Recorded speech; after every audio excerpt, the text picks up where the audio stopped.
فاسألوا أهل الذكر إن كنتم لا تعلمون ইমাম সাহেব যদি সানা পড়ার সময় না পান, তিনি রুকুতে গেছেন বা তিনি কিরাতে হালাতে আছেন, আপনি সানা পড়বেন না। সানা পড়ার সুন্নত ওইটা মিস করে ফেলেছেন। আর যদি প্রথম রাকাত মিস করে ফেলে, পুরোটাই মিস করেছে, এরপরে সালাত ফিরালে মাসবুক হয়ে এটা পূরণ করতে আসছেন, তখন এই দুইটা ফর্মুলা আছে। একটা ফর্মুলা হচ্ছে আপনি প্রথম রাকাত পড়বেন যেটা মিস করেছেন, তো সেই ফর্মুলা অনুযায়ী সেখানে সানা পড়বেন, আউযু বিল্লাহ, বিসমিল্লাহ পড়বেন, সূরা ফাতিহা, আরেকটি সূরা পড়বেন।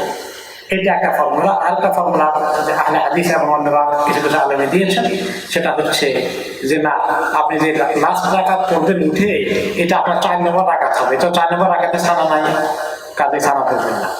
কিন্তু সানা পড়াটা এটার পক্ষেই এই হানাফি মাযহাবের ফিরিয়া।